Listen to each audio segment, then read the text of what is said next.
Oke, Mhm. kita lanjut ke yang ketiga, Mbak, yang wawancara.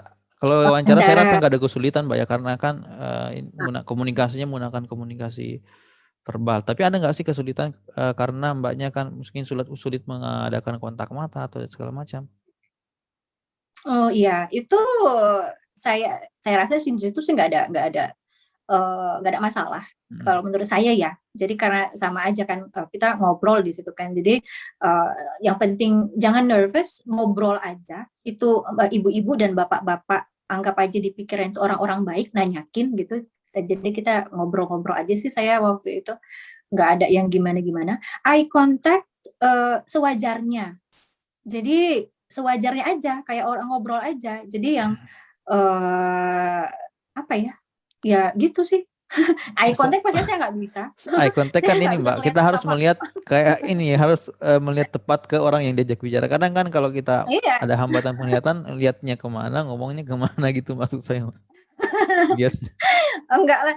Saya rasa saya rasa tunanetra pun kalau ngobrol sama orang ya pasti sebaiknya menghadap ke orang itu. Iya, Jadi kalau sudah menghadap ya sudahlah. Itulah sudah oke di situ saya rasa begitu. Dan persoalan satu kalau mungkin heeh, ya tunanetra jangan nunduk. bener. Oh Ada gitu. banyak teman-teman saya yang tunanetra banyakan itu menunduk gitu. Memang dipahami memang naturally seperti itu menunduk karena kan kalau kita mata ke depan gitu kan gunanya untuk melihat gitu kan. Sedangkan mereka mungkin dari Ya, kecil tidak melihat. Jadi makanya ya cenderungnya menunduk karena memang gak ada yang mau dilihat gitu. Buat apa mendengar gitu kan. Cuman dalam hal berkomunikasi lebih baik saya kurang paham. Mungkin yang ahli komunikasi lebih oke ya. Cuman di anggapan saya melihat ke depan itu lebih baik daripada melihat ke bawah karena orangnya ada di depan begitu. oke. Heeh.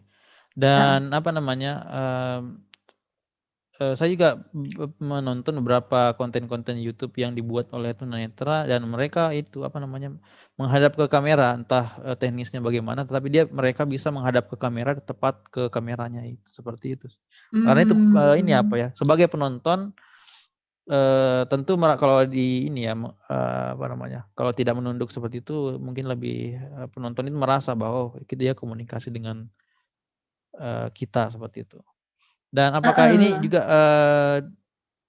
menurut sepengetahuan Mbak itu diajarkan juga nggak sih, Mbak, di sekolah-sekolah inklusif atau sekolah luar biasa di Indonesia, bagaimana anak tunanetra itu, harus dibiasakan kayak yang menunduk seperti itu, Mbak? Kalau kalau di sekolah saya, itu iya diajarkan, walaupun tidak diajarkan secara eksplisit begitu, enggak. Cuman kan setiap kita berkomunikasi sama anak gitu kan pasti ada permintaan kita gitu kan, "Ayo jangan jangan nunduk, lihatnya ke sini," gitu loh, matanya, maksudnya, dagunya gitu, kepalanya jangan nunduk, badannya gitu. Jadi, tidak secara eksplisit, cuman saya rasa Oke. nggak mesti di sekolah, di Tapi mana yang menunduk di mana tadi pada aja. saat wawancara itu, Mbak, itu menunduknya, karena apa dulu nih, Mbak? Karena malu atau karena menunduk memang karena menunduk gitu, Mbak? Apa karena duitnya jatuh?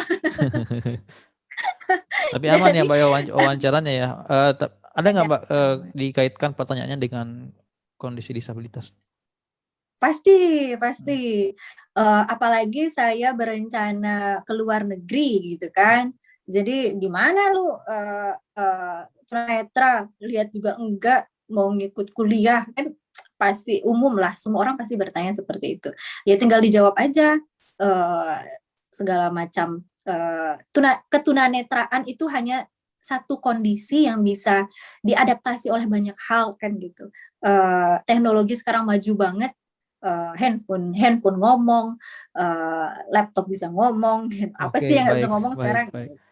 Dan setelah itu nggak Begitu. ada lagi kan, Mbak, ya, tes yang lain dan pengumuman lolos dan pada saat lolos itu bagaimana perasaan Mbak mengetahui? Seneng banget, alhamdulillah waktu lulus itu saya lagi ada kegiatan di, Semarang gitu. Jadi ngeliat, waduh alhamdulillah lolos juga. Cuma saya jadinya khawatir karena, apa ya, eee, karena waktu itu gini, saya hilang penglihatan itu karena TBC. Jadi TBC tapi bukan di paru. Saya kena TBC di otak. Jadi terinfeksilah otak saya, hilanglah penglihatan saya. Jadi gitu singkatnya seperti itu. Terus saya berencana ke luar negeri. Di mana kalau di luar negeri itu TBC itu big no. Jadi no no no TBC. Kalau di luar negeri ya. Jadi kekhawatiran saya di Kalau nggak awal salah itu salah seperti satu itu. Bisa berkas LPDP itu kan surat keterangan bebas TBC kan ya untuk luar negeri Mbak ya? Iya, untuk luar Hmm. negeri harus bebas TBC. Cuman kan waktu itu pemeriksaannya cuma dari foto toraks. TBC saya itu 2011 ya TBC saya ya, dan sudah diobati, sudah sembuh sebenarnya. Tapi TBC itu nggak bisa benar-benar sembuh ya. Setidaknya dia sudah tidak mengacaukan gitu kan. Jadi sudah tidur dianya. Jadi pemeriksaannya cuma foto. Foto Mbak saya khawatirnya aman. di mana? Mbak khawatir kan Mbaknya sudah lolos itu yang berkas administrasi sudah lolos. Saya khawatir ketika mau ke luar negeri, ketika mau pergi ke sini, itu kan pengurusan visa butuh juga bebas TB. Nah, saya takut dipermasalahkan waktu itu ya. Jadi tapi akhirnya tidak. kekhawatiran yang terlalu. Tapi akhirnya? Gimana? Akhirnya Akhirnya sama juga. Karena pemeriksaan TB-nya hanya lewat foto.